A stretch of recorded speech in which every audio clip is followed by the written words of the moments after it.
Balancing Strength and Vulnerability, and African Americans and Community Engagement in Higher Education. She established Chair at the Table, Black Women Department Chairs Mentoring Workshops, and a 2021 special issue of POMSIS Journal. She is curator of Black Women's Studies Book List, Africana Memoirs Database, and Black Women's Music Database. Dr. Evans is editor of the Black Women's Wellness book series at State University of New York Press. If you would like to see the rest of her full portfolio, please follow the link in the chat. And a 2021 special I will now turn it back over to Dr. Edwards. She is curator. Thank you. We are also so grateful to also be joined by Dr. Linda Perkins. Linda M. Perkins is Associate University Professor and Director of Applied Gender Studies at Claremont Graduate University. She holds an interdisciplinary university appointment in the Departments of Applied Gender Studies, Educational Studies, and History. Her primary areas of research are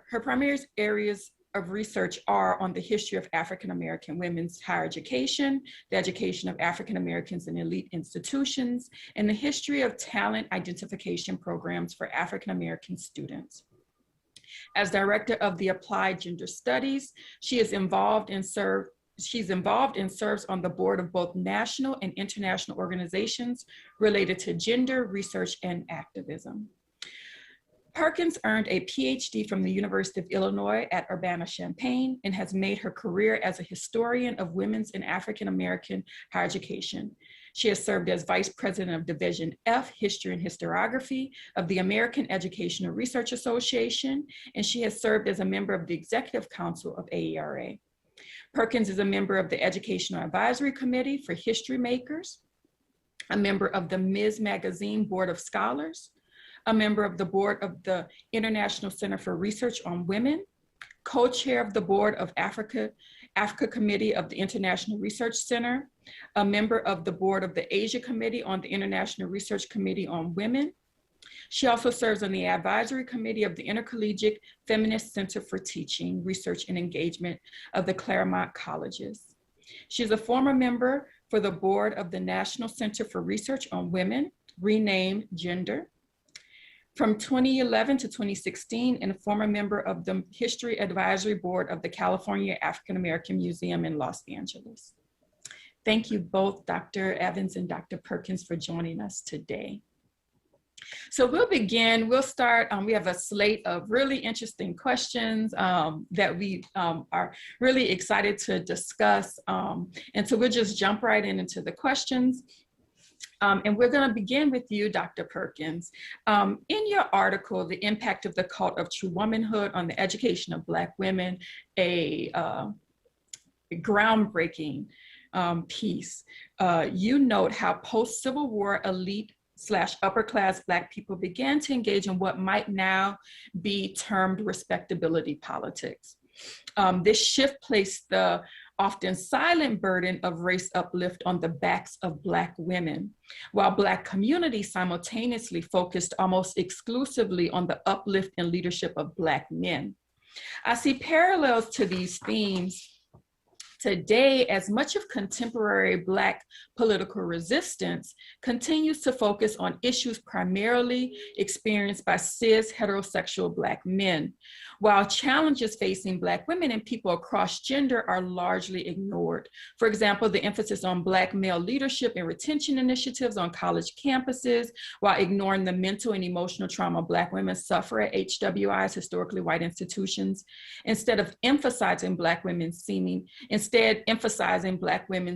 academic success, or the focus on state-sanctioned violence against cis Black men via post-police murder, while ignoring the crisis of Black maternal mortality in the healthcare system, or the egregiously low life expectancy of trans Black women. As Black people pursue and achieve various measures of survivance, how might we do so in a way that does not erase the experiences of those of us who are not cis Black men? And in conjunction, I'd also like to hear your thoughts on Black respectability politics, particularly as we engage this conversation with several educated Black people who are possibly middle class and therefore most susceptible to the allure of respectability politics in a white supremacist nation. So that's a lot. I can, and you're muted, Dr. Perkins, you're muted right now, but I know that's a lot. So I'll just recap. I'd like to hear your thoughts on how we don't displace non-cis Black men, people who are not cis Black men in Black racial uplift struggles, and also your thoughts on respectability politics in a white supremacist nation. Wow, that's huge. Thank you for asking me to be on this program. And I'm absolutely delighted to be on here with Dr. Stephanie Evans, whom I knew when she was a graduate student. So you've come a long way. I tell you how old I am. But anyway, oh God, this respectability politics issue, it's just loaded, you know. And my daughter, who's visiting me from New York, but she just left, thank goodness. You know, I was telling her I had to talk about this because we talk about this all the time. She's like 32. And I just had a conversation the other day online with a former student of mine about respect. Oh, well, she kept throwing this respectability politics to me because I was looking at somebody's Instagram page and I was saying, I don't really understand how these college women have all these booty shots on Instagram. And then so she threw in respectability politics. And I said, you know, I understand if you're like a teenager or even if like you in college, but you're a college graduate, you know, and people look at your page when you're, you know, anyway. So I don't want you to think I'm a dinosaur or anything, but when I'm looking at these 19th century Black women and the women, and I just finished writing about in this book I've done, you know, and looking at these Black women on Black college campus and all these, you know, draconian kinds of rules. Because I mean, I went to 2 HBCUs, so I know this from personal experience. You know, like you couldn't wear colors. You had to wear dark colored, black and brown and all that. You know, you couldn't wear pastel colors, and you know, you got to have gloves and pearls and hats and these kinds of things, and your skirts had to be a certain length, and you had to be policed, you know, on these campuses with you know, who you you know, I was like at Tuskegee, people you know, they separate people on totally different sides of the campus, and something like how men and women can't even be together, you know, just as friends are walking down the campus and these kinds of things. And you know, and Charlotte Hawkins Brown writing this book about the right thing to say, to look, to wear, you know, and these kinds of things, you know, and Black women were just burdened with all constantly being watched, you know, and our morals being policed and those kinds of things. So no, I mean, we definitely got to get away from that. I mean, Black women are human beings, right? And, you know, and the whole burden of the race was on our shoulders, right? You know, and we were the ones that had to overdo everything, and you know, and the profound religiosity too. I mean, just because that was drilled into us, you know, then and even now. I mean, one of my friends who's down at Spelman, she was just telling me how religious. Not that I have anything against religion, right? But it was just in how if you come from these conservative religious groups, you know, you're socialized to believe that women come second to men. You know, I mean, Lucy Diggs Slow was, you know, who was the dean at Howard. You know, that was one of her things, how the impact of religion on Black girls and women. You know, and I saw that too in my work. You know, how Black women were so grossly underpaid at these HBCUs. You know, even with Black college presidents. You know, but they feel like, well, it's not about the money. I just want to help students, and so we're socialized to not even think that we should ask for what we deserve, you know, because it would be unseemly. But back to this, and I don't know how far you want to go with the respectability politics thing. I mean, because my daughter sent me some conversations just recently about Black women wearing hair bonnets, and that's probably not what you're talking about. But you know, but it generated, I was looking at some of the comments of Black women about that. You know, well, so the Black women intellectual group, my generation of people thought it was an absurdity, right? You know, that these other people were saying Black women should wear whatever they want. And I'm thinking, well, what would you think if you had zoomed in and saw me and I had on my hair in rollers and a hair bonnet? You know, you would say, what would you think about me, right? You know, and then, you know, people were posting photos of Black women from the 40s and 50s and how they presented themselves and how they were very almost impeccably dressed, you know, and how, and, you know, like even when I go back and look at my high school graduation, people, you know, the boys had on shirts and ties, you know, and the way you presented yourself mattered. And I think it's not so much how white people view us, but it's about self-respect. It's not even, I don't even think about how white people, because actually, have you seen how some white people dress? You know, I mean, they're not a role model for us at all at this point in time. But that, and then you're right about the emphasis has always been on men. Black women care so much about Black men. You know, we've just been the saving. Anytime something happens with a Black male being murdered and stuff, who's going to be out there on the front line? Black women and girls. Look at Black Lives Matter. I mean, you know, you even look at the National Association of Colored Women. They were the ones who paid to restore and keep Frederick Douglass' house.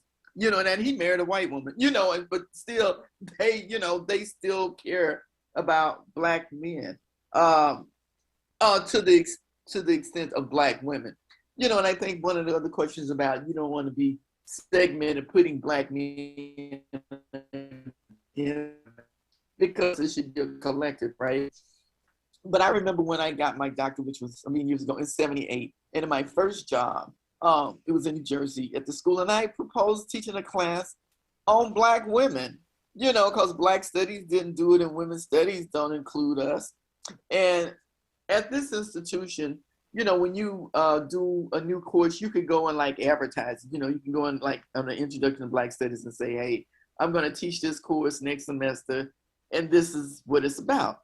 And so I remember going into this big intro Black studies class and said, you know, other than Sojourner Truth and Phyllis Wheatley, we know very little about the contributions of Black women. And I'm just saying people don't know the extent to which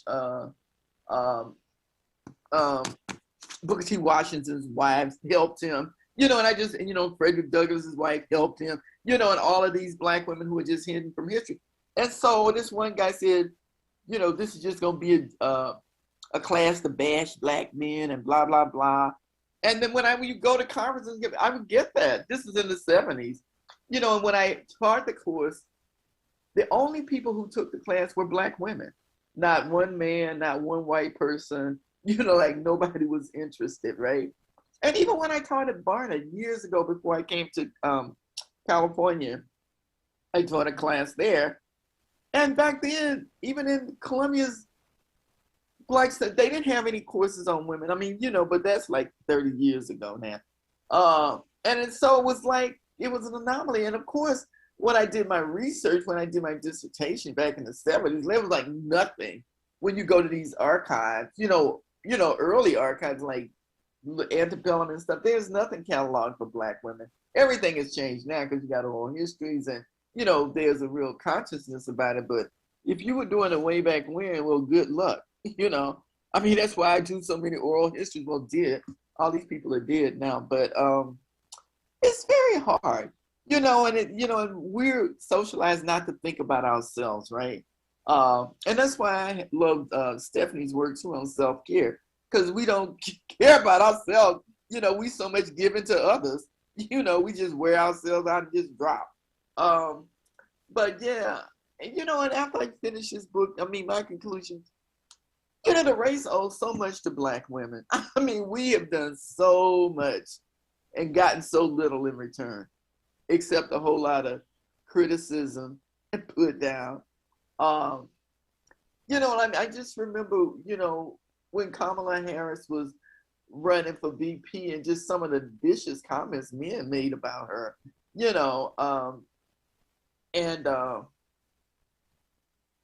and you have to wonder, like, why does that still persist?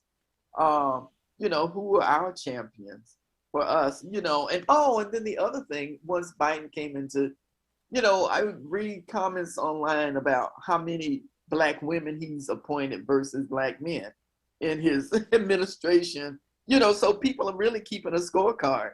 They're counting about why is he appointed. Well, you do realize we voted for him disproportionately, so that might be a tip off that we finally get some kind of reward for that. But I don't know if that sort of kicks off the conversation. That's beautiful. That's wonderful. I appreciate it. That was a fantastic introduction to where we are going and the ethos that we need to keep in mind as we move forward. So speaking of which, and you also alluded to Dr. Evans' work, I have a question for Dr. Evans. Dr. Evans, recently I've been thinking a lot about self-care versus what some are describing as quote unquote us care or community care practices. Specifically, I've noticed in some quote unquote critical circles a desire to demonize self-care as wholly capitalist indulgence. And while I understand that much of the commercialization of self-care is problematic, the resistance to self-care as an idea seems to be regularly deployed against Black and Brown women, meaning the only type of care allowed to Black and Brown women is us care. This is interesting to me, particularly in light of admonishments from Black feminists such as Audre Lorde, Alice Walker, and yourself, your amazing work. And I recognize that my question is already biased, but I'd appreciate your honest reflections on what seems like a growing debate. Well, hello, everyone, and thank you so much again for this invitation. It is an honor to be here with Dr. P, because listen, when I tell you that this scholar has fundamentally impacted my life, I can't, it is not an overstatement. And to pick up on the last kind of comments, who will care for us? We got us, we will care for us. It is because of Linda Perkins largely, and the Association for the Study of African American Life and History, and Association of Black Women Historians, where I met Dr. Perkins, that I had the confidence to even think about the question of how Black women think, what Black women think. So I study Black women's intellectual history because of people like Linda Perkins, who guided us to scholars like Fanny Jackson Coppin, who has so much to say about education. But the question about, so I had to get that out there to just say, listen, it's beautiful to be here, because that mutual encouragement that it's okay to go your own way. It's okay to study what you want to study, even if others don't see the value in it. It's okay to center yourself, your questions, and your answers. And so that is, in my understanding, intellectual self-care that was fundamentally encouraged by Linda Perkins and so many others, but her in particular taking me aside and kind of, doing the finger wag, like, you better write that book, and who do you think, I'll never forget that in my life. So regarding self-care and why I moved from Black women's intellectual history to the question of self-care with my most recent book, Black Women's Yoga History. So it was through necessity that I started studying mental health, right? So I was thinking about the history of Black women's ideas, the history of Black women in higher education in particular, how we research, how we teach, and how we serve, and how women like Anna Julia Cooper, Mary McLeod Bethune, Septima Clark, and Fanny Jackson Coppin in particular taught us how to care for ourselves communally in higher education. But as I moved up the academic ladder, it just became so apparent to me that nobody was concerned about my health. Nobody was concerned about my mental health. All of the things that were present in some of the narratives by, Eva Dykes or Rose Butler Brown, and some of the challenges that they faced, I was facing too. And so it's through understanding the kind of the breadcrumbs that they left, like the Hansel and Gretel, like the tips, to understand that there is something in the social structure, there's something in the political structure, something in the educational structure, something in the familial structure that assumes Black women are the strong Black women. We're unbreakable. And part of that is it's a touchy subject, because when you get into the stereotype of the strong Black woman, we are strong. You know, Maxine Waters says, I'm a strong Black woman, I'm reclaiming my time. So there is something that we're strong because we've had to be strong. But when you talk about self-care and the perils of what it means that we are prohibited from being strong for ourselves, strong by our own definition, that's a whole other thing. So I turn my questions of intellectual history, and particularly studying Black women's life writing, into how Black women have defined self-care, right? Definitely in higher education, because we need it here. But how do you teach self-care? How do you teach self-care through generations, you know? And so it's by gathering all of the information that Black women have written before that, in the same way it gave me the confidence to pursue a degree and pursue a profession as a professor in higher education, I'm now at the point where I'm just letting everything go. Like, oh, no, y'all not, you know, it literally became right when I was going up for promotion, and I was working, so I've worked at predominantly white institutions and HBCUs, as Dr. P mentioned, that, you know, there is no break for us. We are expected to care for everyone else and move everyone forward. It was, you know, when I was going up for promotion, I've been a department chair for 11 years. This is going to be my 12th year now. So, you know, professionally caring for people. If you're a teacher, you're professionally caring for your students, as well as, you know, all of the other tasks that we're charged with. So I started paying attention to how Black women have defined self-care. And so I come up with people like Layli Maparian, who says that self-care is about health, healing, and wellness. You go back to the roots of Black women's health activism. Billy Avery, a scholar activist who is the foundation of what we now know as the Black Women's Health Imperative in DC and Center for Black Women's Wellness here in Atlanta, who says something that is just like, sit with this for a minute. No is a complete sentence.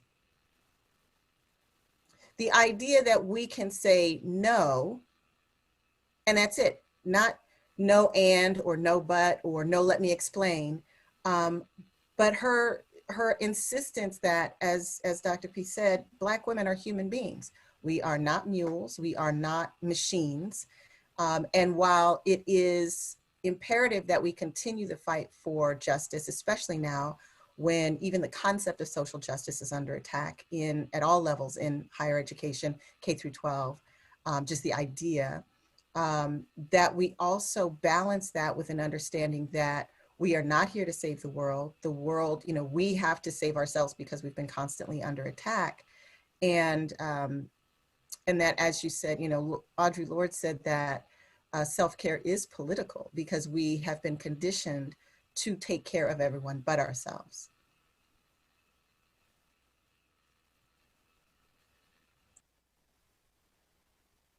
Thank you. I love this conversation right now and enjoying all of the knowledge being dropped, the facts, everything. I will now have the opportunity to ask Dr. Perkins a question. So I was first exposed to your work, Dr. Perkins, during my first semester of my graduate program in our history and politics course. And your article was placed amongst writers such as Thalen, Wilder, Kroom, and Plenary. And for the emergent nation amidst slavery and patriarchy section that we had for the course. And this seamless conversation between the readings created for me a spark and interest in knowing how to pair and correlate schools of thought to one another. And I'd love to hear who you believe your writings and philosophies are most influenced by, and how you engage with various schools of thought that are particular to your interest. Thank you for that question. You know what? When I was reading that question and I was thinking about it, the people who most impact my school of thought are the women I do my research on. It's not these scholars, you know, and I read what they say and I look at what they do. And I just look at even, you know, the feminism of these Black women, and I know a lot of, well, and I told Chris that I have somebody who's zooming in on here who does womanism, you know, and, but just how clearly people would have defined them as feminists. I mean, you know, I look at somebody like Coppin, and there were several other women of her generation who were self-identified and didn't identify through their husbands, even though they were married and they had, you know, prominent husbands. I mean, she was Fannie Jackson Coppin, and she wasn't Mrs. Levi Coppin. You know, it was like Mary Church Terrell, you know, and Ida B. Wells. You know, they used their own name, and it was like Booker T. Washington's wife. You know, he was the one who had these women all of a sudden becoming Mrs. Him, you know, and you don't even know the women's name. And so they were public people too. You know, like when Coppin got married, you know, and people who may not know who Coppin was, she was this prominent educator in Philadelphia over this classical high school, the Institute for Colored Youth. When she got married, and she married Levi Coppin, who was a prominent AME minister and later a bishop of the AME church, they expected her to give up her job because that's what women do, right? You know, you married, you got a husband, like, no, you know, I'm keeping my job.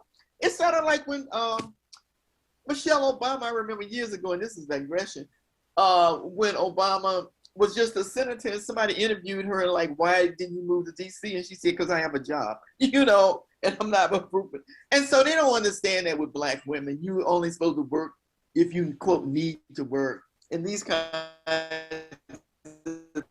of women back then, you know, took enormous pride, and it wasn't like, you know, my husband is my everything. You know, I'm a person and I have this movement. I have something to contribute to the race, and I'm doing it.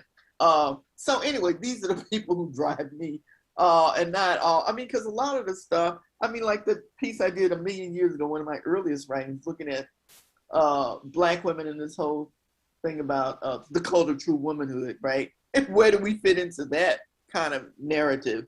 You know, and like there wasn't these separate spheres.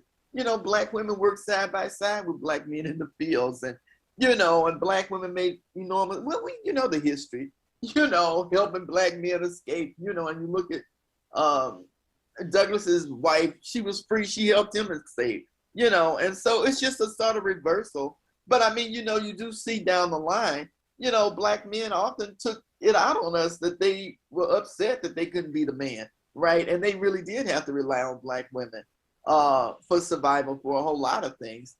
So anyway, my inspiration comes from these women. I thank you for that answer. I was hoping you gave that answer because I think we oftentimes, right, put work of scholarship amongst things that are not really the inspiration. So you gave me the answer I was looking for.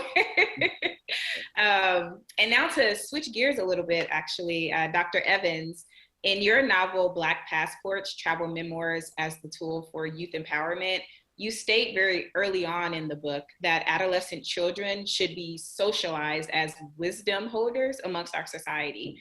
And I completely agree. Yet in conversation with peers and people of my millennial generation, right, I noticed that a lot of them hold on to pain and trauma associated with their child years, and having places to simply have no place in decision making or opinion sharing or knowledge possessing conditions as a child. And I believe that this conditioning of children to be powerless, in a sense, creates harder internalized self-hatred traits that we as adults spend an enormous amount of time trying to eradicate. And so I want to know, what advice or observations can you share about how people in general should engage with children to help empower them as humans, specifically our Black babies? Excellent question. And again, as the context of this panel is, you know, Black educational history.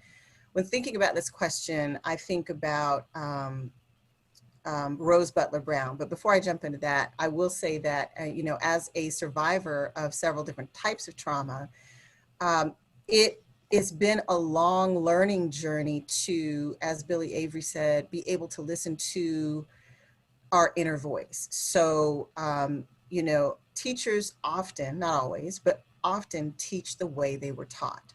And so whether that's in the home, in community organizations, or in school. And so if you were taught with this sit down, shut up model, you know, you're to be seen and not heard and all of those things, it's hard to empower yourself enough to find your own voice and to say, you know, I'm going to say what I have to say and you don't have to like it. And so it's doubly hard, since this is a panel about women, to learn to hear and trust our own voice and use our own voice when we are, again, not only conditioned not to say no, but the interpersonal trauma that we experience as children and often condition us to endure as adults. The cultural trauma of constantly being told that Black women are lesser than, are, you know, not smart, are, you know, anything other than intelligent, calling everybody outside of our names, and the institutional traumas that we experience, you know, having to deal with pipeline issues or access issues to information.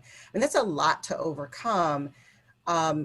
And as someone, as I said, who's come through that, I fully agree again with Dr. P that I learned how to have a voice as an adult by when I was a child going through so much reading. You know, it was being exposure to it. So I wrote Black Passports, Travel Memoirs as Tools for Youth Empowerment, because I understood that even when I wasn't, you know, I did have the advantage of being an Air Force brat. So I traveled to Germany when lived in Germany from the time that I was 7 to 3. And that kind of broke the trajectory of how we're programmed here in America to be a certain type of Black. Like having a passport just gave me exposure to the world. Oh, I can get on a plane and go somewhere else. So, well, where else can I go? But I also learned to travel through books.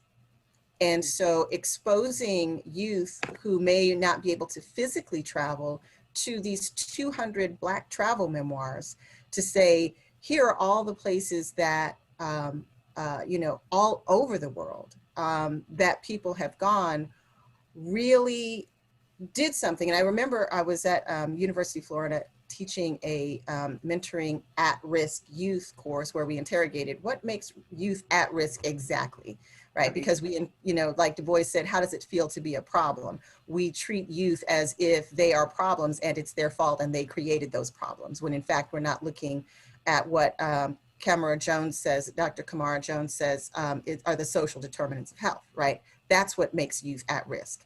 And so it's imperative that we, as teachers, see the, you know, the youth that that they've got these identities and ideas. So in one of the classes where we were working with one of our community partners in so-called, you know, with so-called troubled Black boys, we had a discussion and I asked, so where in the world would you all want to go? And it was really interesting because here are these, you know, sequestered young Black males who saw each other daily, you know, as other problem children, and they treated each other that way. And that discussion that we had when we went around the room, and I asked, so where, if you could go anywhere in the world, where would you go and why? To have them look at each other and go, oh, you go to where? Oh, okay, so where is that? And well, why would you go there? So, you know, we get to see each other differently. You don't know what's in somebody else's head. You certainly don't know what's in their heart. But when we start listening to each other, and especially start to listen to kids, and then say, oh, you want to go to Australia. Well, let me tell you, here are all the Black people going to Australia. Oh, you want to go to Japan. Well, here are all the Black people going to Japan. Oh, you want to go to Africa? Well, which country? It's a continent. Hello. Let's, you know, and so they got to start learning about the world, learning about each other, learning about Black history, and how, you know, how all of that kind of allows them to dream bigger than what the people around them may be expecting.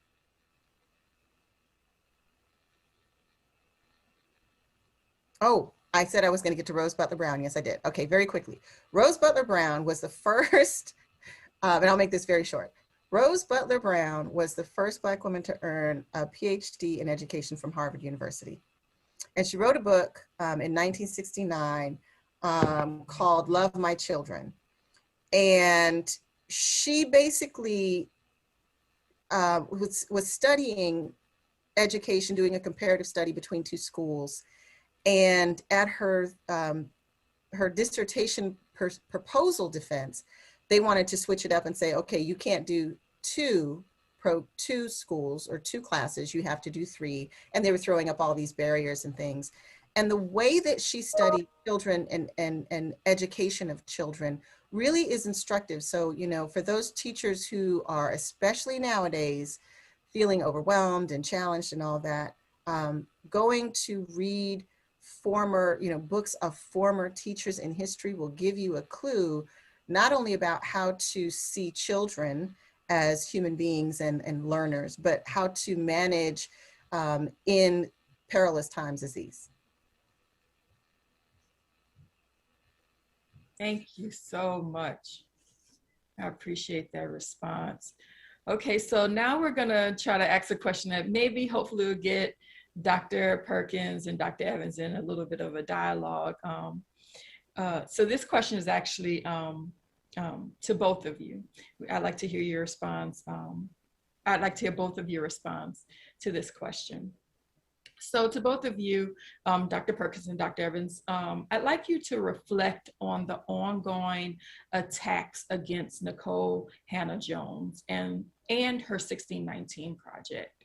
How can we learn from the experiences of this one Black woman in the academy? What do her experiences tell us about women's intellectual production? And if useful, what lessons from Black women's scholarly histories might help us make sense of this moment? Well, let me just say,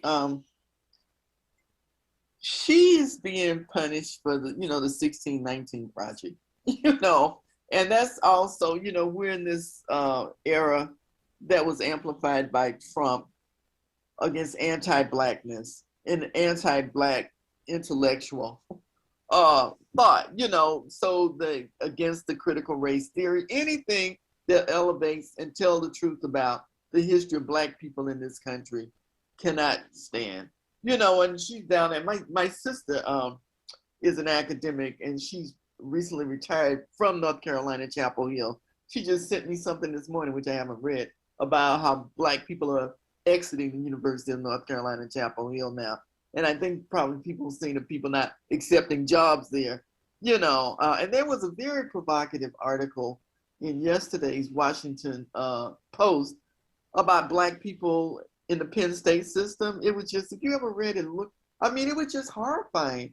All of the kind of stuff that people are going through, you know, student evaluations, the kind of things students challenge you on. And also particularly looking at Black women, you know, in the academy. But there's a long history of that. You know, I could, again, my sister, who's 4 years younger than I am, but I mean, she retired twice. I mean, she used to be at the University of Illinois. She's in theater. And I remember she was telling, this was years ago, and I think it was before she was tenured. I mean, because she retired as a full professor. You know, and she would have these students read Black playwrights, you know, in Black plays, and they would say, like, I can't believe we have to read this junk. You know, she would just tell me the kind of thing that they would write on student evaluation. And in addition to Black playwrights, she was just saying, you know, the field was so white male, you know, they didn't even want plays by women, period, regardless of the race, you know, and so it was just such a struggle. You know, when you look at what people have done historically, Black women in the academy, you know, because we're looking at this from the long haul now, you know, because now you see people and you see, you know, it's not unusual plays on women and plays on Black people. But I mean, oh my God, I mean, when I look at my sister's trajectory, because she started out at Smith College years ago, you know, probably 35, 40 years, you know, and she was just saying there were no plays that even Black kids could even have roles in, you know, just because of the nature of the plays. And so she did what they call creative casting, you know, they just cast people, you know, your sister's Black, the other person is Asian, you know, just because they need an opportunity to, and people would be like, this doesn't even make sense, right? It's those kinds of things. So how do you put Black people, fit us into these white academe, right? And so you got to wait once every blue moon, they might have something Black, maybe in February in Black History Month, you might have something. But, if you're a theater major and you're a Black person, where do you fit into this trajectory? What are you going to be a part of? And it's just hard. It's very different. And it's also how, back in the 60s and 70s, the whole canon war about what the canon is, right? And what merits being a part of the curriculum. And that's where this sister got jammed. Like, they don't want to hear this kind of stuff, right? They just don't, and they just want to keep the lie going, about what the history of this country is. And it's just what I mean? It just makes me sad, because I'm thinking, like, I'm going to be retired in the next few years. And I think back to my graduate school days, and I'm thinking, this is the stuff we went through when I was in graduate school. We thought this would be over by now, right? The curriculum and making sure they have, but if you read that article yesterday, I mean, it just showed how few Black people are even in the academy, as faculty members. They were listing all of the major, the Big Ten and all of these things. It's just sad, and yeah, the academy will kill you too. I mean, it'll burn you out. It really will kill you, because I remember years ago, I was talking to Mel Painter, when she left Princeton and went off and went to art school, and she was just saying, she just realized she wasn't going to let the academy kill her. When she looked at all these Black women who were dropping dead of aneurysm, all the rest of this stuff, the stress of these places will kill you.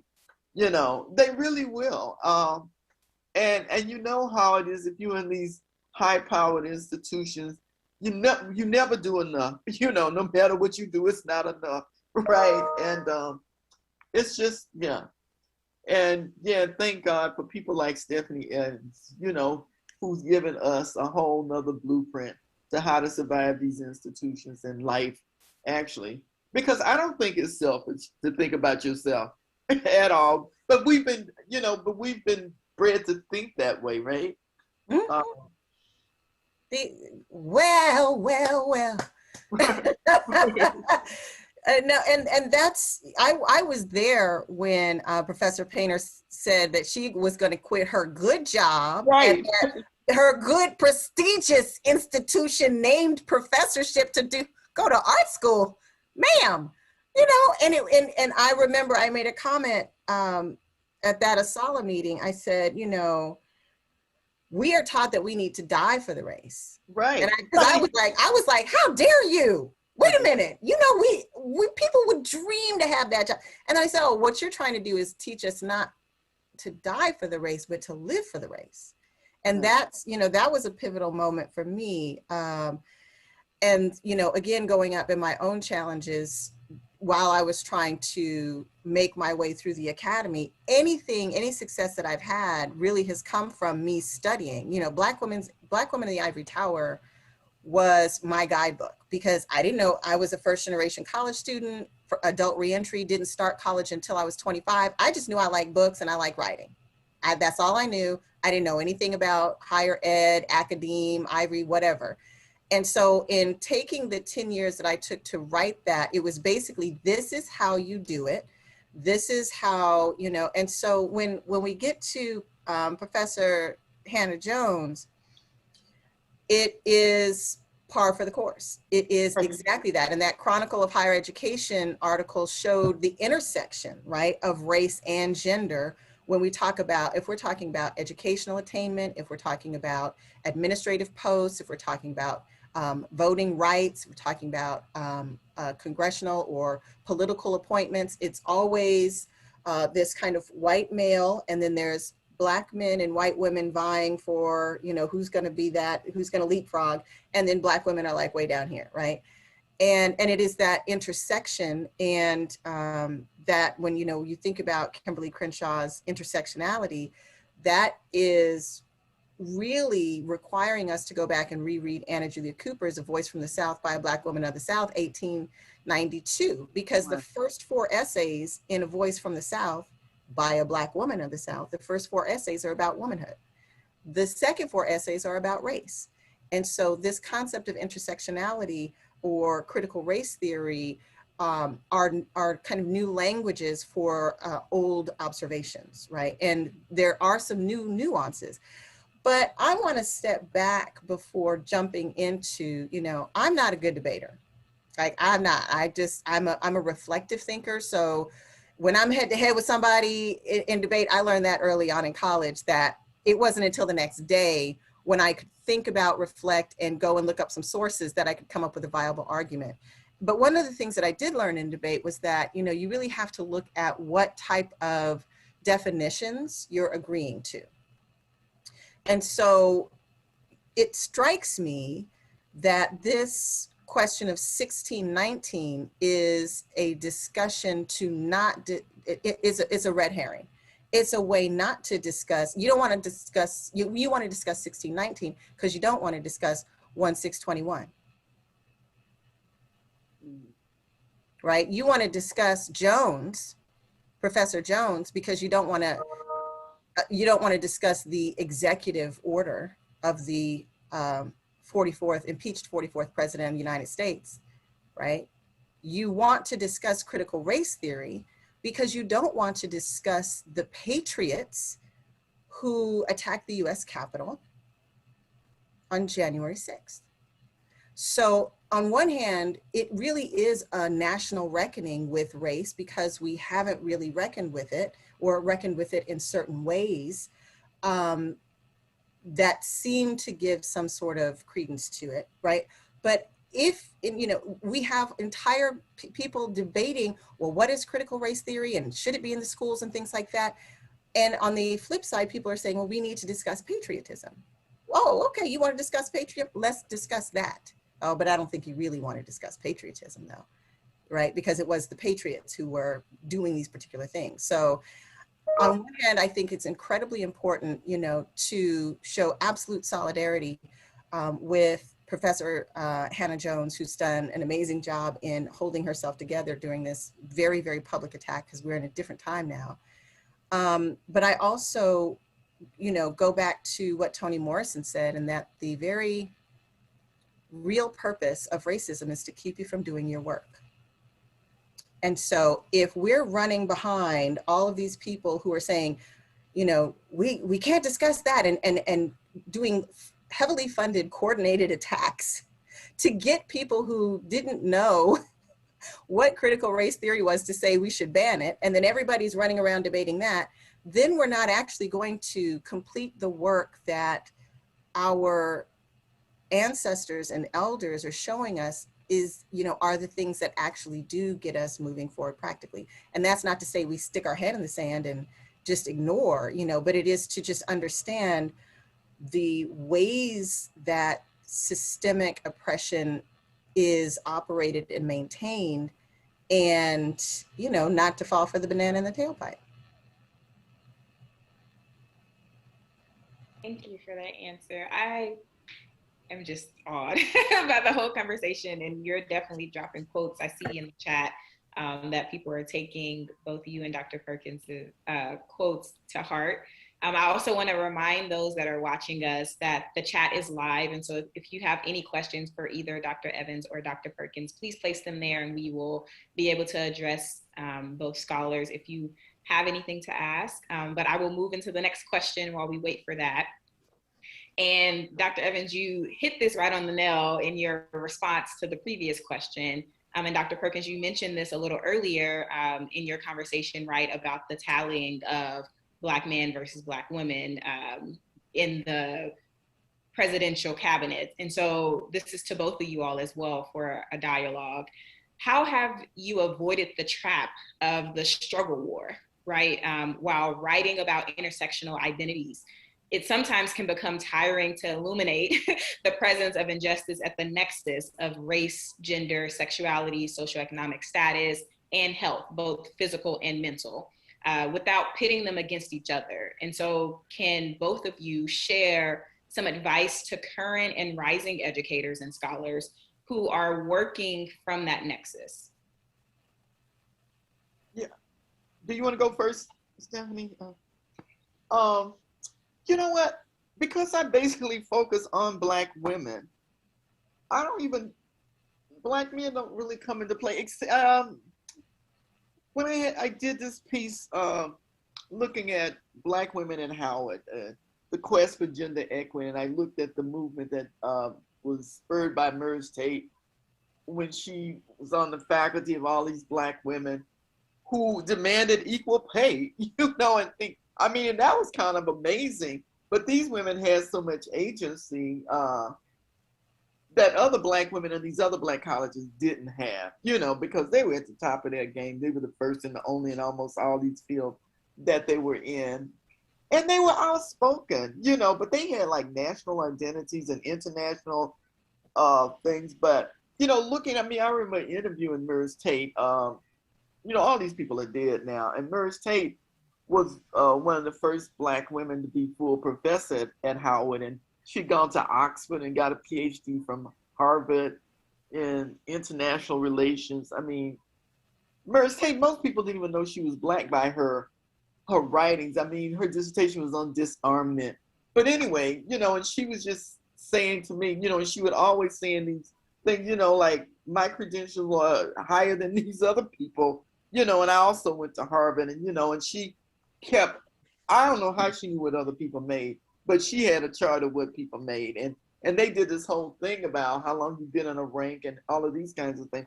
So you do see these men, the women, we love teaching them, we love our students, and we make all kinds of sacrifices for them. One of the comments she made that in one of her letters, she said, I hope you don't expect me to be one of these missionary self-sacrificing women, because that's basically who we were, who will say, oh, well, the money doesn't matter. I just want to be of service to these students. Like, I want to be of service to these students, but I also want to be paid.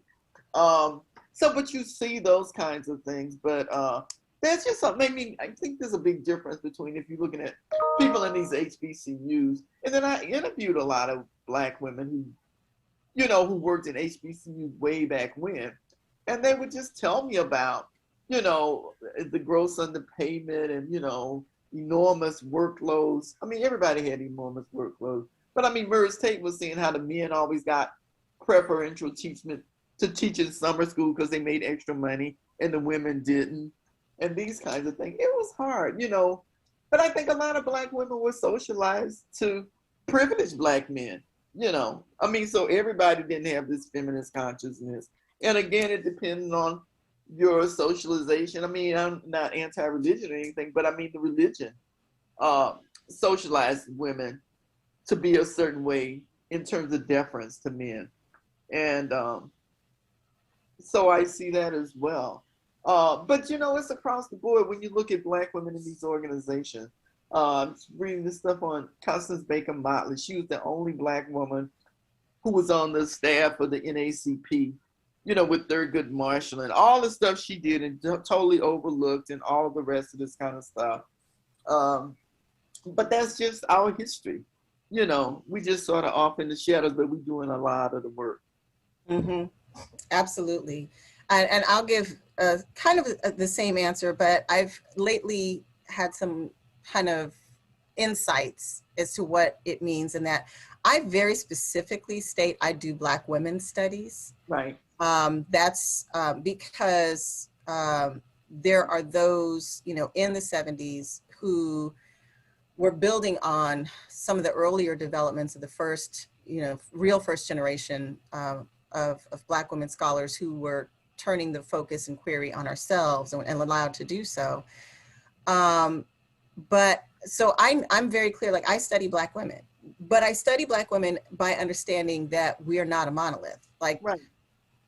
One of the recommendations that I would have is go back and read Black women's dissertations. I've had the privilege of being at Howard University's Moreland Spingarn Research Center and looking at some of these, primary dissertations But I looked at, for Black Women in the Ivory Tower, there was a section of a chapter which one of the reviewers insisted that I throw out, because who cares about Black women's dissertations, right? Well, obviously didn't listen, right? Yes, crazy. The reviewers are a whole other thing, right? But Black women are not a monolith. When you look at dissertations like Eva Dykes, the first 3 women to earn a PhD in the same year, 1921, Eva Dykes' dissertation was on, was 644 pages on English philology. Right.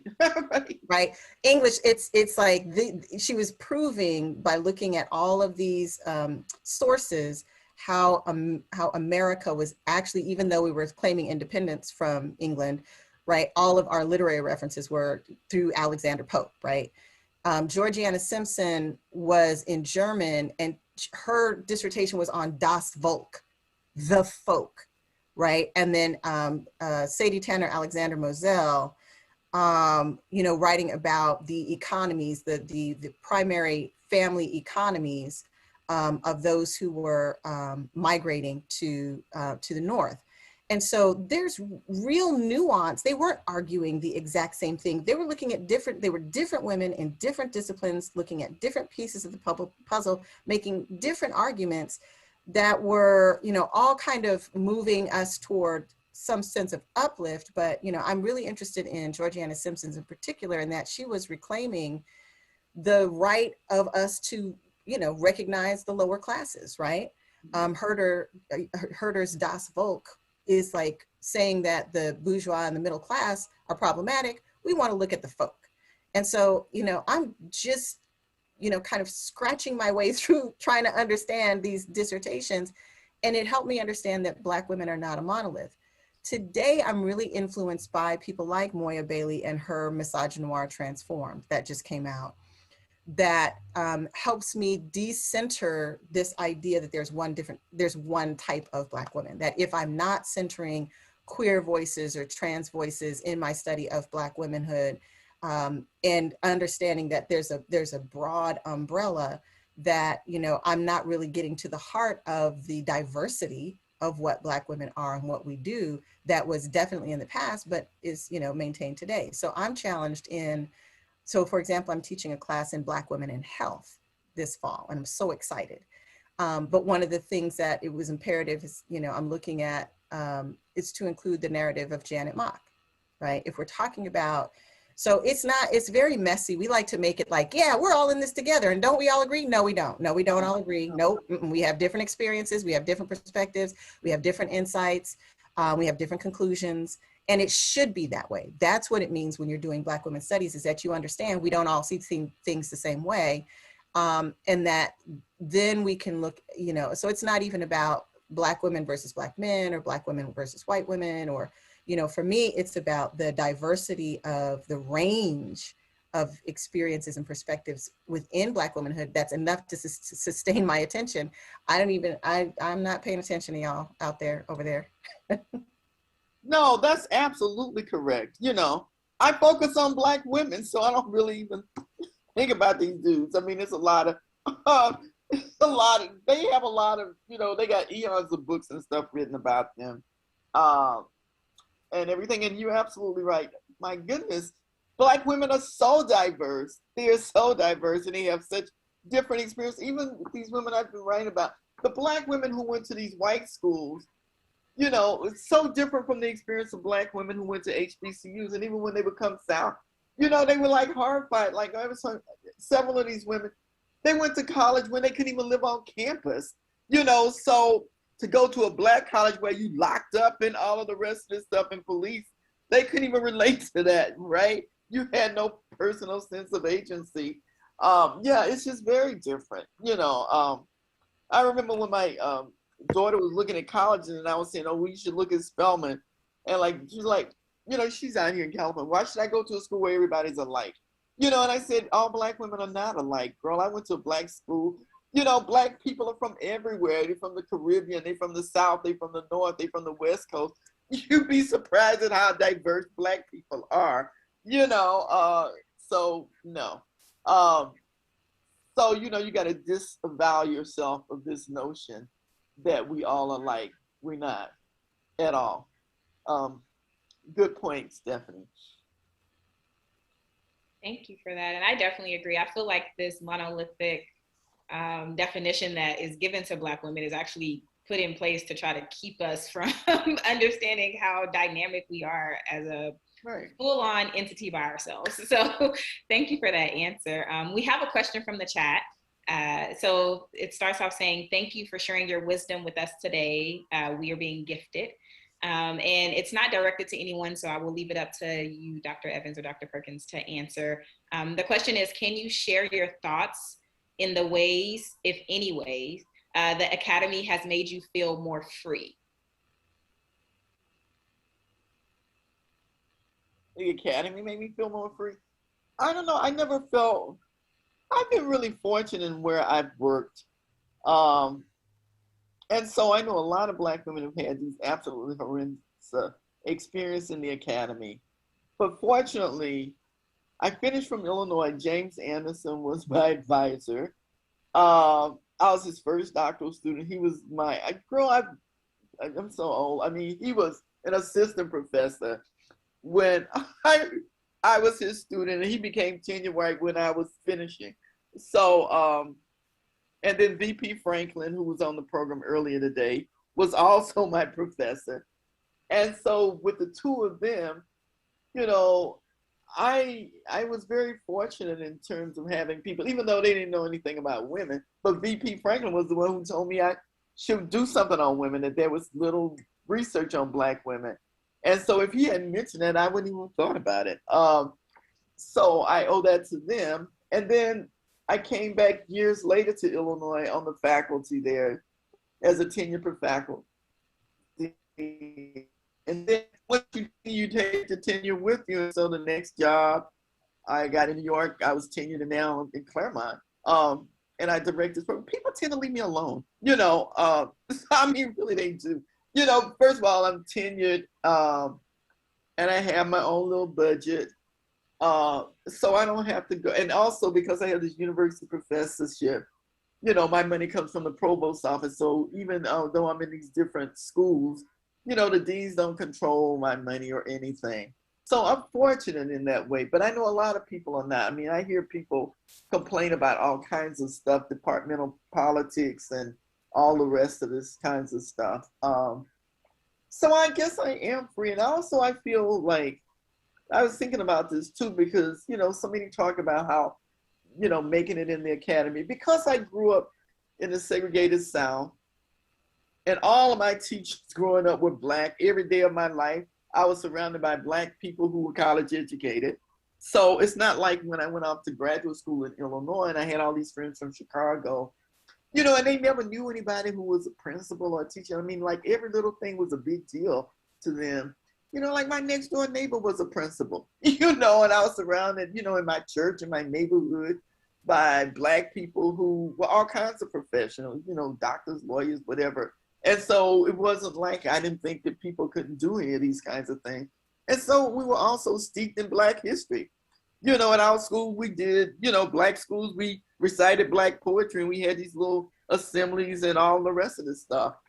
So, and also I had teachers who actually had Du Bois as a professor. You know, you grew up knowing these people. You know, I had a teacher who went to Atlanta University. Du Bois was her professor, and those people. And how I met Stephanie. You know, we would go to the association. I'm so old. I call it the association. You call it ASALH. It was the Association for the Study of African American Life and History. Everybody went to that as a graduate student. That's how I got to know everybody who was coming up through the ranks in Black history. And I remember John Bracey saying, "I have this student you need to meet." You know, Stephanie, you know, and that's how I met her at the association. And so I always just felt like I had this community of people to help me. And when I went off to graduate school, I remember one of the Black professors saying, you know, you're not going to look for love. You just going there to get your degree. This is a union card, you know, so I don't go there like, oh my God, these white people don't want to let me in. I don't even want to be in that stuff. Just give me my degree and let me go on and do my work. So, I mean, I just see a lot of difference now with these young Black students, and I'm so glad that I'm not in the Academy now coming through the ranks. because they really are looking for love, you know. And one of my friends, I had no idea that there are all these Black kids who are now in white Greek letter organizations.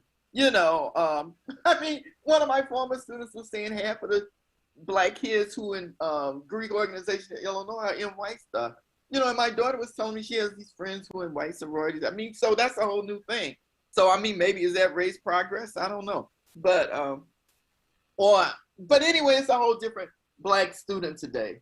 You know, I mean, there was a closeness between the Black people across board, you know, and I just think it kept us sane. You know, now all these kids are like, have all kinds of emotional issues, you know, because they don't understand who they are, first of all. But well, you know, I had the exact opposite experience in that I started off not knowing who I was. So okay. even though that was me. Mm-hmm. Even though I went to, you know, I lived in Germany, and so I had the exposure to learn, you know, a different language, Mm-hmm. and you know, but I had a kind of a privilege, but I also grew up in just a messy house, and there were recurring incidents that as a young Black girl, I was exposed to dangers in the white community as well as in the Black community. And so I was really messed up. I moved out of my house when I was 16, and I was just trying to make it. And so, you know, I really haven't talked about any of the personal stuff until this latest book.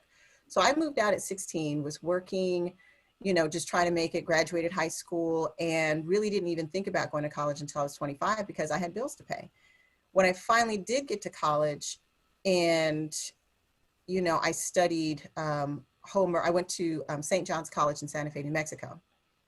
And it was because I loved books, and they said, this is the place to go if you love books. So we studied Homer and Aeschylus and Plato and Socrates. We did Euclidean math, where we learned that a point is that which has no part, a line is breadthless length, classic Greek education. And there were two references to Africans in the books. One was in Herodotus, the histories, and the other one was in Thucydides, the Peloponnesian War, where they made reference to Africans where Greeks were getting part of their culture from. And I said, oh, there's Africans. And they said, no, that's prehistory. I was like, what the hell is prehistory? Like, how do you, you know, because civilization began with Greece. And that's when I had to pull out of that school, because it was making me crazy that I didn't see myself represented anywhere in civilization, right? That Africa is somehow seen as prehistory, pre-civilization, pre-democracy, pre-anything that's good. And so when I went and I took to Cal State Long Beach, I took my first Black Studies class, my head went pew. And then I took my first Women's Studies class, and it was a class called Women and Their Bodies. I was like, oh my gosh, I'm a woman. Shouldn't I get an A? Like, shouldn't we? And it was just like exploring all of the physicalities of what it means to be, you know, in a woman's body and having women. I was like, oh man. So, you know, then I just became obsessed with learning about the things that I didn't read any book by a Black person until I was in college, right? That was an assigned reading. My teachers would sometimes pull me inside and say, you know, you should read this person, you should read this person, but it was never assigned in the curriculum. So I didn't read a book by a Black person until I was in college, until I was 26. Oh, wow. That it was, you know, and so once I did that, I was like, oh, see, this is what I need to be learning, because clearly I didn't know anything about being Black. Clearly I didn't know anything about being a woman. And there's a whole, you know, multiverse of Black womanhood out here. And that's why it took that 10 years to do, like, I've always been a geek. So that book is about Black women geeks. So the question was, how has the Academy made me feel free? And it is by exposing me to the books written by Black women. And why I focus on memoirs is that, you know, I just recently reread Our Nig, which was a book by Harriet E. Wilson, published in 1859, right? Who is a free Black woman in the North who was the daughter of a white woman and a Black man, 1859, whose mother abandoned her to a white family as an indentured servant, who she served from 6 to 18. And so here is, you know, a concept of freedom, but because of the social structures, even in the North and New England, that there's this expectation that if you're even a little bit Black, you know, and so we're having these very rich and meaningful discussions about biracialness and, you know, the loving day where we finally made it legal for Black and white people to actually marry, you know. Here you have someone who was indentured to the extent to where, you know, she was pushed over, she was kicked, and she had 10 minutes to eat standing up, could not eat at the table. And when I got to that part, I was just so furious. And I was like, from that day, I'm like, listen, I'm gonna eat slow. I mean, I've always eaten slow because that was, you know, my mom ate slow, so I've always eaten slow. But the concept of what it means to be free is that I understand through reading these books that the Academy can't take anything away from me because it didn't give me anything. Freedom means that I know who I am. I know that even, you know, in thinking about freedom with, you know, Angela Davis and anywhere from Frederick Douglass to Angela Davis, that when you're incarcerated spaces, often, or domestic violence cases, it's often not about controlling your physicality. It's about controlling your mind. And so for me, reading, you know, spending the past 20 years and excited about spending the next 20 and 40 years reading Black women's narratives helped me understand that I can be anything I want to be. Yeah, let me just quickly say again, you know, the Academy had nothing to do with my sense of freedom. I mean, I grew up in my household surrounded by Black literature and like I said, in my schools and all the Black poetry we read, and, you know, Langston Hughes, Mother the Sun, and, you know, child, I'll tell you, life has not been a crystal stair. You know, I grew up hearing that as a child, you know, and it has just talked about how difficult life will be as a Black person, but you keep rising. You know, it's always these messages of hope, you know, but I'm a steep rise. Just like with Maya Angelou and Still I Rise. You know, this is my philosophy, like, and I don't even understand now when, you know, people are talking about this whole imposter syndrome stuff. I don't even know what they're talking about. I never had any imposter. You know, we grew up feeling like we know more than these people. You got to be twice as good to get half as much. So, I mean, the thought that, you know, yeah, no, we have to know white people's stuff and we know our own as well, which we did.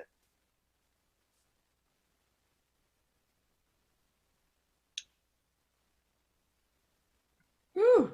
I didn't want to jump in because I was like, it was I don't even have the words, but it was getting good. So I was like, I don't want to interrupt if some more goodness is coming. But if that's the end, I have another question I'd like to ask.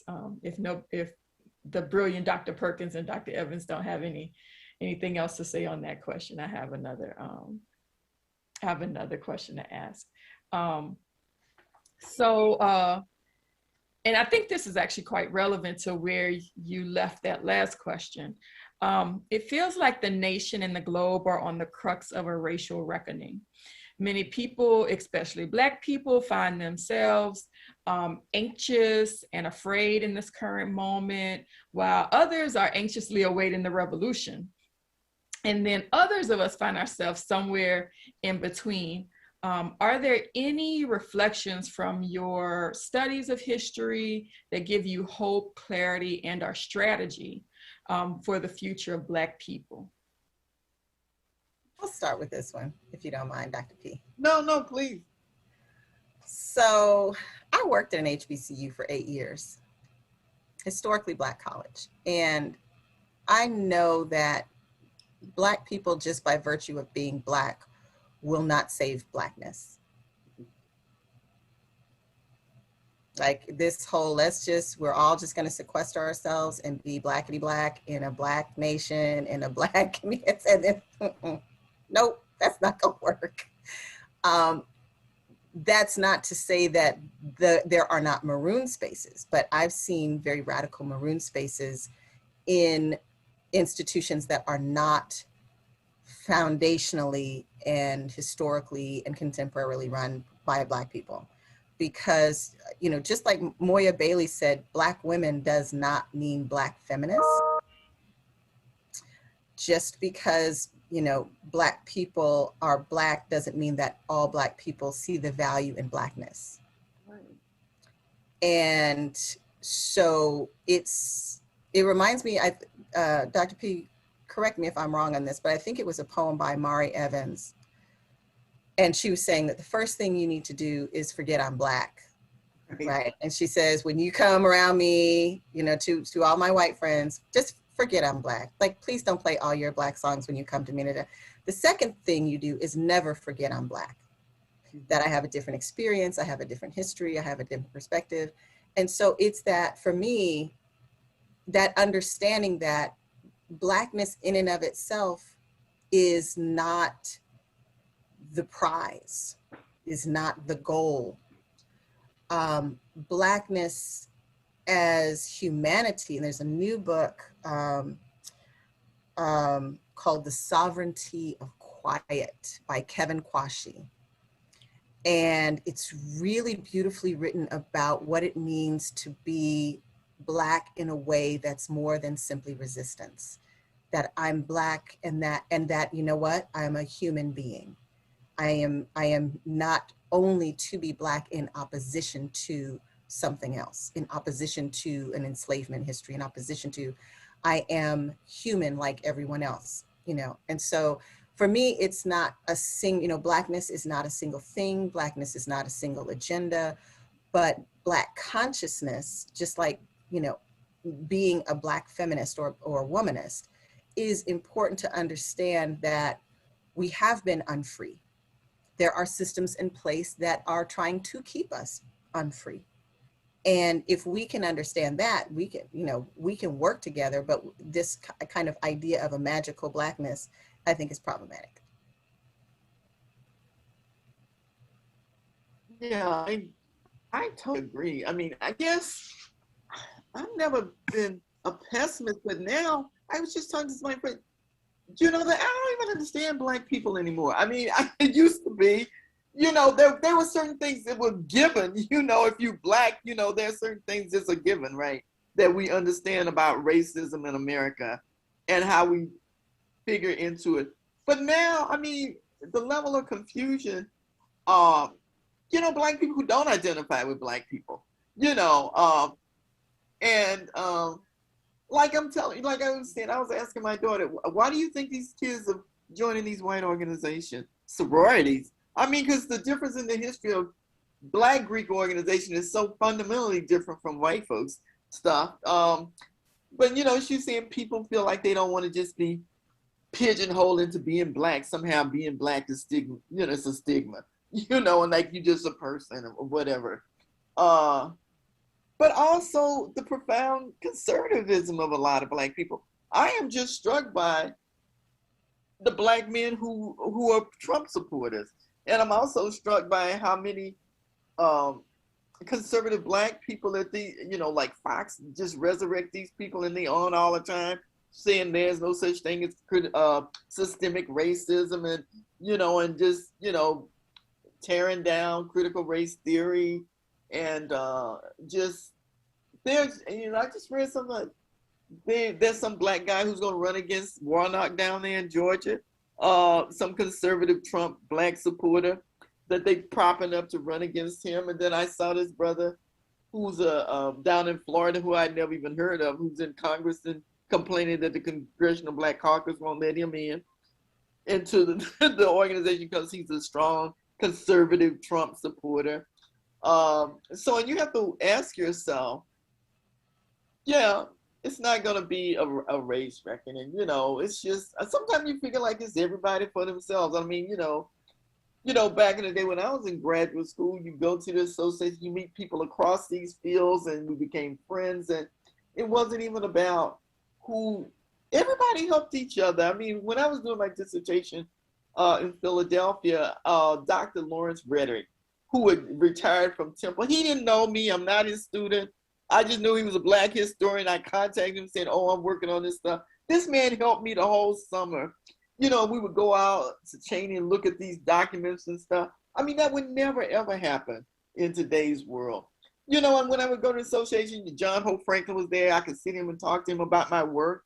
And other people too, you know, these prominent Black scholars. But that doesn't happen anymore. One of my students was telling me they emailed some Black woman scholar and basically, you know, like, I don't have time to talk to you. You know, it's just a very different kind of thing. And I know we are busy, but, and Stephanie, you probably get this. Students write me all the time and say, oh, I'm working on this and I just read this. Can you give me, you know, of course, you know, people help me. I can't even tell you how many people help me, you know, and I know I need to say no, you know, and, you know, people always say you need to know how to say no. I mean, and of course I do say no to something, but then, you know, if you are telling me you're a student, a Black woman student, you know, you in some department that you working with somebody who sort of clueless, of course I'm going to help you, you know, because I just know, you know, to suffer through these graduate programs and nothing's worse than working with somebody who's an obstructionist, right? So yeah, I mean, I'm not hopeful, you know, and also I mean, when I hear the kinds of stuff the kids, young people say in the classroom, this one boy some years ago was telling me he didn't consider himself Black because he didn't grow up poor, you know, and somehow being poor equals being Black, you know, and he was a Black Republican and he's from some suburb and went to some elite, you know, private school. And so somehow that erased his Blackness, you know. Dr. P, I have plenty of hope. I do. I have plenty. I do, because because when I came back from Germany and I spoke like this, because I learned a different language and I was derided by some Black students to say, oh, you talk white. Well, what is, you know, oh, you go sit in, you know, but and then I was also, when I look back, I also was, you know, oh, you're so articulate and you're so, you know, all of that. Yeah. But I legitimately used to say, you know, I've never been discriminated against, you know, and so I think that's part of the fear, is that this indoctrination of Blackness will indoctrinate you into thinking that there is racism, when in fact, it's just kind of oh, you mean those 3 times that so-and-so called me the N-word, that was racism? It's just, it's not indoctrination. It's just kind of exposure to, this is, you know, and if you have never been discriminated against, that's wonderful. We are making progress then. That is wonderful. Well, I mean, not being discriminated against if somebody hadn't called you the N-word. Right, but, you know, but then again, understanding how to see systems and all those different things. And I think that's the great fear, is that, but I'm very hopeful, because the irony is this: people don't want to talk about critical race theory. Guess what we're talking about? They want to outlaw it, which means that it's now a bestseller. Right. All of banned books become bestsellers. Right. So you want to outlaw this. Anything you try to outlaw really is going to be, you know, for the next 10, 20 years of legal education will be dominated by critical race theory. Right. I mean, you know what? It's interesting. When I was in Illinois, I had a roommate, Black woman, who was from Hyde Park, and she would tell me about stuff that her professors. It was just so clear-cut racism. Somehow she didn't see it as racism. You know, somehow she's not programmed to think of herself as Black. And everything she described to me was just so clearly. And I'm not the kind of person that's like, everything is about race, but what she was discussing was about race. And absolutely, in terms of the talking, people always, when my daughter was growing up, I used to they would say, she's so articulate. So what does that mean? Oh, we don't expect Black people to know how to talk, right?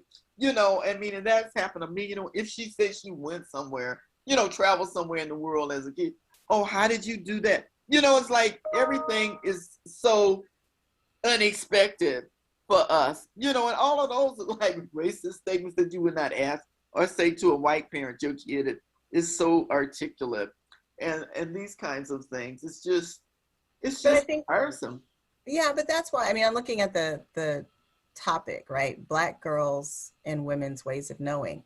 For me, it's just going back to what I said, like reading you know, you can't just read one person's experiences or two people's experiences or three people's experiences. You have to take a survey of enough people to where you understand we don't have to agree. Like agreement, consensus is not the goal. Right. But how do we understand when we're looking at a chorus of voices, as Anna Julia Cooper said? It's not one person's view, like this is my opinion, this is your opinion.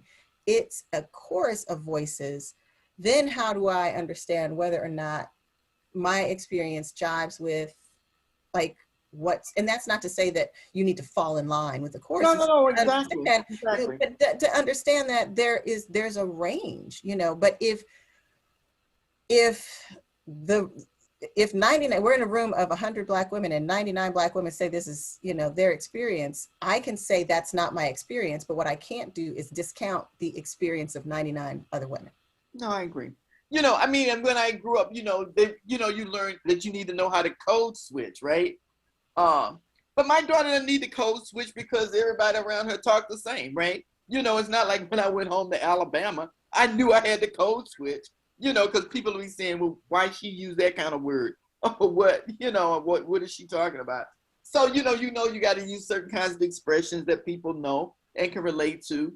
But it's just very different, you know, like when I used to take my daughter down to Alabama, you know, she's 30 something, you know, and she'd come back and like, what's a heifer? You know, all these, these kinds of words she never heard before. You know, like I never explained it to her. You know, like there's a whole vocabulary that's not a part of her knowledge, like poor kid. But anyway, so you do have to prepare your kids for certain kinds of community language. But anyway, I digress. But yes, it's true. You know, it's just very different. And yeah, Black kids say, oh, she talks so funny. But anyway, I love Black people because we are so diverse, right? She said, what's a heifer? On that note, as it is 4 o'clock. It is 4 o'clock, and that's and I think that's a great, I think ending on a heifer is the absolute best way to end this discussion. Before I move on, I mean, we are at time, but I do want to make sure that Dr. Perkins, Dr. Evans, is there anything really, really quickly that you want to leave with the audience that you'd like to say before we wrap up? I just want to say thank you. And I don't know who's in the audience, but I'm just very appreciative that we've had this time to have this dialogue, and happy to meet you all too. So I feel like I've expanded my network. Hope this is not the last time we interface. And good to see you, Stephanie. Yes, I would say thank you very much to the organizers. This is, you know, it's kind of like good scholarship is just like one of those classic things that will come around and come around. And so there's a lot of stuff blowing up in the nation right now around education, but this whole entire 3-day program was put into place. And so you all doing this really important work is